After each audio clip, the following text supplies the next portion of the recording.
brain. You all on my lane. You ain't overlooked. So get out the way. I gave you the book. I gave you the game.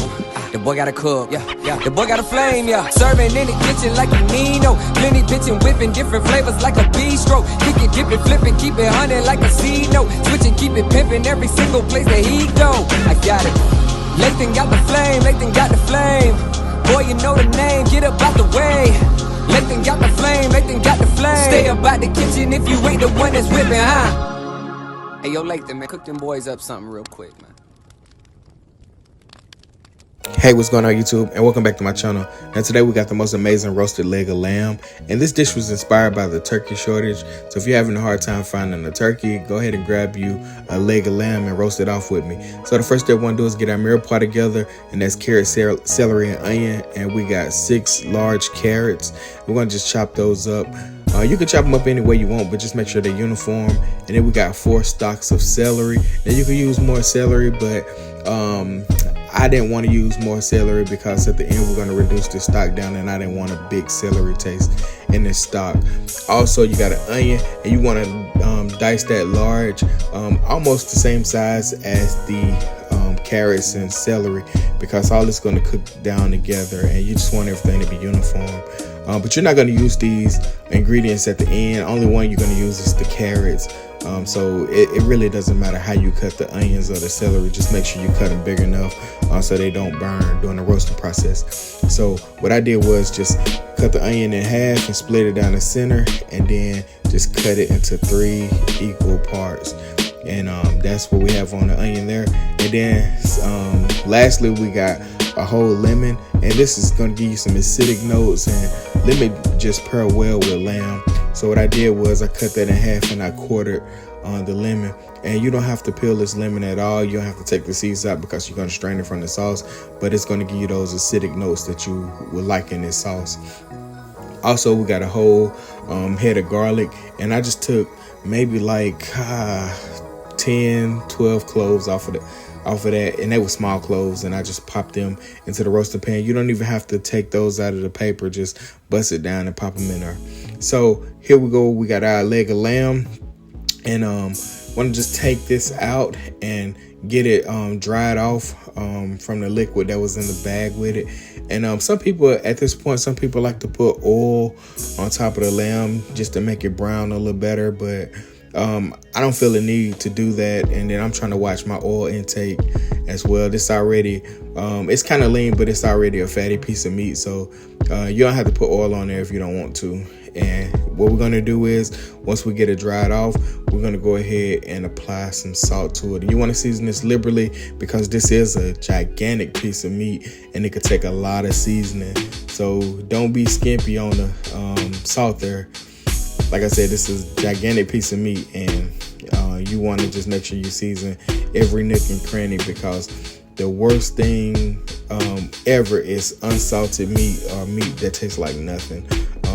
The seasoning of salt is going to bring out the natural flavors of the lamb, and you need that in this dish.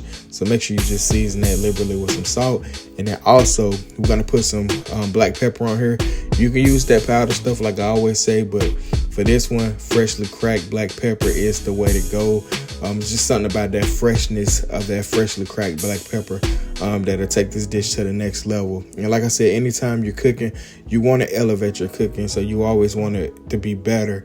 So just using different ingredients, it will help elevate the dish. So instead of using ground black pepper, just use freshly cracked black pepper to take that dish to the next level. So go ahead and get black pepper all over that roasted leg, that whole leg of lamb. And you can put how much ever you want. I always go a little under on black pepper because I'm not a big fan of it. But for this dish and certain dishes, you absolutely need black pepper. So let me not get that twisted when I say, I'm not a big fan of black pepper, because some dishes you really do need it. It's just that contrasting flavor with the salt, and it gives you some little spicy notes as well. That's good and subtle for the palate. All right, so we got all our mirepoix there along with our garlic and our lemon, and we're just gonna put some fresh herbs on here. Mint go well with lamb as well, but I stirred away from mint. And what I'm going on with is some fresh rosemary, also some fresh thyme. But you can add mint in there if you want to, but I didn't add it for this recipe, but it does go well with lamb. And you want to season your mirepoix as well. Like I said, this is going to be the base of your stock or your good gravy that you're going to produce. Then we're going to take the whole leg of lamb and place it on top of that mirepoix. And then we're going to fill that pan up with 4 cups of chicken stock. And if you can, make sure it's homemade. But if you can't, just get you some store-bought chicken stock and just make sure it's unsalted. But yeah, make sure it's unsalted, because like I said, you want to be able to control your own salt levels. And you seen the salt we put in there. If this liquid was salty, it'd be making more salty as it reduced. So always be mindful of that.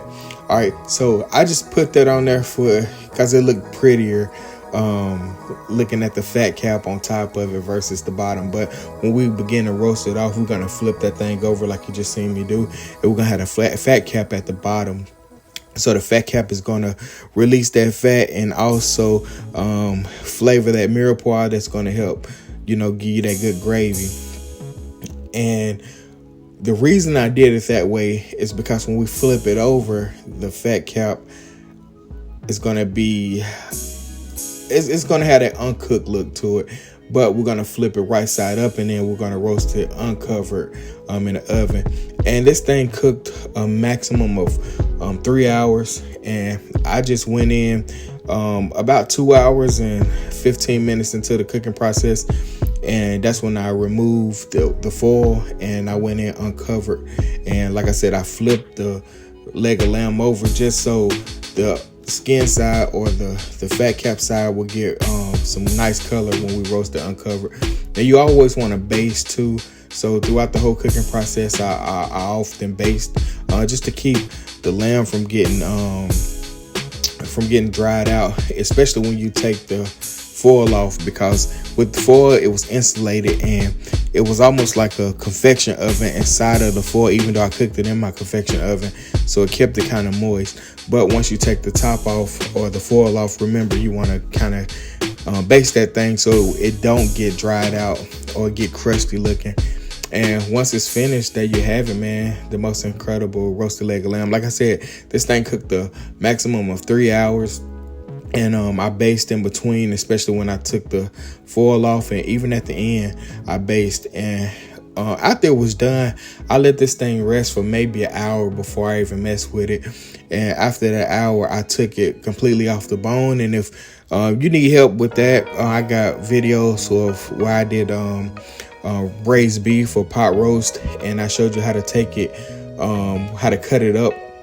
And I just didn't want to put that in this video because it's too long, and it's Thanksgiving. You guys don't want to watch a long video. So that's the leg there I pulled out, and then I just diced the meat up and then put the carrots in there, like I did in the other videos. I know all my videos kind of look the same when it comes to certain dishes, but if it's not broke, don't fix it. And this is how I serve my meals up at the house. But you can carve this roasted leg of lamb and serve it that way, but I like mine served almost like a pot roast style, very family friendly and family style serving. But there you have it, man, the most amazing roasted leg of lamb. And there you go with some flaky sea salt, give us some texture and some crunch as well as some more salty notes. But yeah, man, thank you guys for checking this video out. Happy Thanksgiving, by the way. Like I said, this video is strictly for the ones who can't find a turkey. It'll give you some holiday cheer. You can actually cook this for Christmas as well. But thank you guys for checking this video out. Like, comment, share, subscribe, man. The most amazing roasted leg of lamb for the Bistro. I'll catch you guys later. Happy Thanksgiving, by the way. I'm out.